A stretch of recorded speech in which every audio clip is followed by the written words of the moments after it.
Human genome project किसी जीव या व्यक्ति का जेनेटिक मेकअप डीएनए सीक्वेंसेस में होता है। अगर दो व्यक्ति अलग हैं, तो उनके डीएनए सीक्वेंसेस भी कुछ जगह पर अलग होने चाहिए। इन अजम्पशंस ने ह्यूमन जेनोम की कंप्लीट डीएनए सीक्वेंसिंग करने की क्वेस्ट को जन्म दिया। कुछ important genetic engineering techniques develop की गई, जैसे किसी डीएनए के टुकड़े को आइसोलेट करना और डीएनए क्लोन करना, और डीएनए सीक्वेंसेस को तय करने के लिए सरल और तेज तकनीकें डेवलप की गई। इन टेक्निक्स की हेल्प से 1990 में ह्यूमन जेनोम की सीक्वेंसिंग करने का एक बहुत ही एम्बिशियस प्रोजेक्ट लॉन्च किया गया। ह्यूमन जेनोम प्रोजेक्ट (HGP) को एक मेगा प्रोजेक्ट कहा गया। आप प्रोजेक्ट के मैग्नीट्यूड और रिक्वायरमेंट्स का अंदाजा लगा सकते हैं।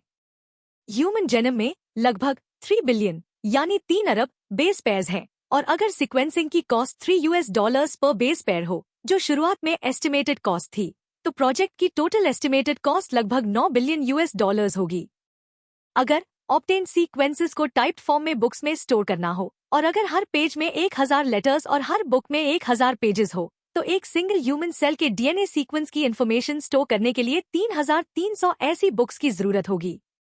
इतना एनॉर्मस डेटा जनरेट होने की वजह से हाई स्पीड कंप्यूटेशनल डिवाइसेस की जरूरत थी, डेटा स्टोरेज, रिट्रीवल और एनालिसिस के लिए। HGP बायोइन्फॉर्मेटिक्स की रैपिड डेवलपमेंट के साथ क्लोजली एसोसिएटेड था। HGP के कुछ महत्वपूर्ण गोल्स ये थे। फर्स्ट पॉइंट, ह्यूमन डीएनए में लगभग 20,000 से 25,000 जीन्स को पहचानना।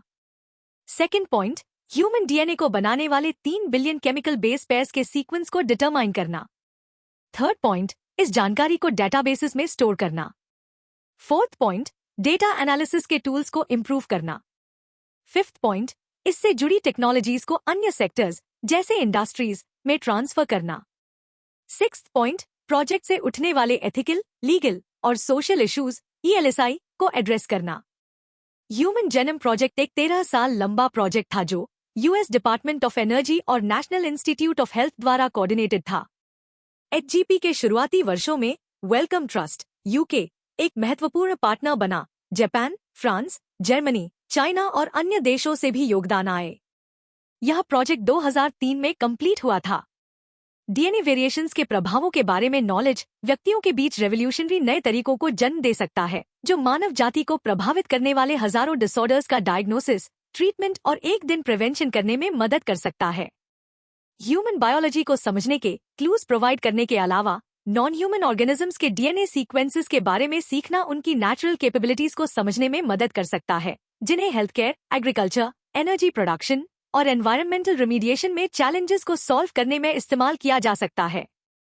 कई नॉन ह्यूमन मॉडल ऑर्गेनिजम्स जैसे बैक्टीरिया, यीस्ट, सेनाहेप्टाइटिस एलिगेंस, एक स्वतंत्र रूप से रहने वाला non pathogenic nematode, drosophila, fruit fly, plants, rice और अरेबिडोप्सिस आदि का भी सीक्वेंसिंग किया गया है। Methodologies. The methods for human genome project involve 2 major approaches. एक अप्रोच RNA के रूप में एक्सप्रेस होने वाले सभी जीन्स को आइडेंटिफाई करने पर फोकस था। इन सीक्वेंसेस को एक्सप्रेस सीक्वेंस टैग्स ESTs कहा जाता है। दूसरी अप्रोच में पूरे जेनोम सेट को सिंपली सीक्वेंस किया गया। इन सीक्वेंसेस में दोनों कोडिंग और नॉन कोडिंग सीक्वेंसेस शामिल थे, और बाद में सीक्वेंस में विभिन्न रीजन्स को फंक्शंस असाइन किया गया।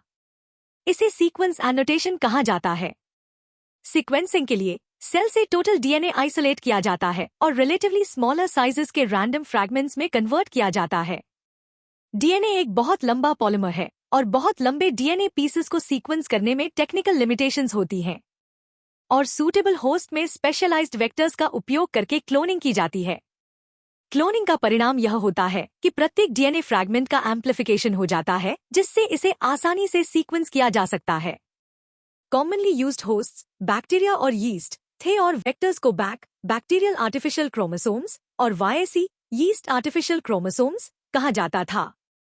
फ्रैगमेंट्स को ऑटोमेटेड डीएनए सीक्वेंसर्स का उपयोग करके सीक्वेंस किया गया, जो फ्रेडरिक सैंगर द्वारा विकसित एक मेथड के प्रिंसिपल पर काम करते थे। याद रखें कि सैंगर को प्रोटीन्स में अमीनो एसिड सीक्वेंसेस डिटरमाइन करने के को मेथड विकसित करने का श्रेय भी दिया जाता है। इन सीक्वेंसेस को उनके ओवरलैपिंग रीजन्स के आधार पर अरेंज किया गया। इस सीक्वेंसिंग के लिए ओवरलैपिंग फ्रैगमेंट्स जनरेट करने की आवश्यकता थी। इन सीक्वेंसेस को अलाइन करना मैन्युअली संभव नहीं था, इसलिए स्पेशलाइज्ड कंप्यूटर बेस्ड प्रोग्राम्स विकसित किए गए। इन सीक्वेंसेस को बाद में एनोटेट किया गया और प्रत्येक क्रोमोसोम को असाइन किया गया। क्रोमोसोम 1 का सीक्वेंस मई 2006 में पूरा हुआ। यह 24 ह्यूमन क्रोमोसोम्स, 22 ऑटोसोम्स और X और Y में से अंतिम था जिसे सीक्वेंस किया गया।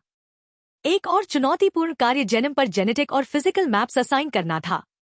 इसे रिस्ट्रिक्शन एंडोन्यूक्लीज रिकॉग्निशन साइट्स के पॉलीमॉर्फिज्म और कुछ रेपेटिटिव डीएनए सीक्वेंसेस, जिन्हें माइक्रोसेटेलाइट्स कहा जाता है, के बारे में जानकारी का उपयोग करके जनरेट किया गया। Salient features of human genome. Human genome project से प्राप्त कुछ महत्वपूर्ण ऑब्जर्वेशंस निम्नलिखित हैं। फर्स्ट, ह्यूमन जेनम में 3164.7 मिलियन बेस पेयर्स होते हैं। सेकंड, औसत जीन में 3000 बेसेस होते हैं, लेकिन साइजेस काफी वेरी करता है, जिसमें सबसे बड़ा नॉन ह्यूमन जीन डिस्ट्रोफिन है, जिसमें 2.4 मिलियन बेसेस हैं। थर्ड, जीन्स की कुल संख्या का अनुमान 30,000 है, जो पिछले अनुमानों 80,000 से 1,40,000 जीन से काफी कम है। लगभग सभी 99.9% न्यूक्लियोटाइड बेसिस सभी लोगों में बिल्कुल समान होते हैं। फोर्थ, खोजे गए जीन्स में से 50% से अधिक के फंक्शंस अननोन हैं। फिफ्थ, जेनम का 2% से भी कम हिस्सा प्रोटीन्स के लिए कोड करता है।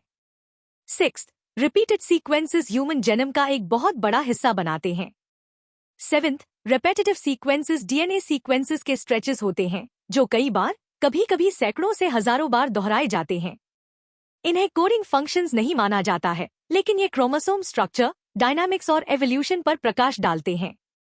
8, क्रोमोसोम 1 में सबसे अधिक जीन्स 2968 होते हैं और Y क्रोमोसोम में सबसे कम 231 होते हैं।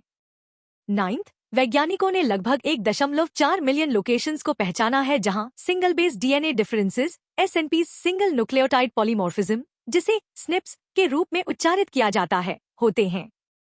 यह जानकारी डिजीज एसोसिएटेड सीक्वेंसेस के क्रोमोसोमल लोकेशंस को खोजने और ह्यूमन हिस्ट्री को ट्रेस करने की प्रक्रियाओं में क्रांति लाने का वादा करती है।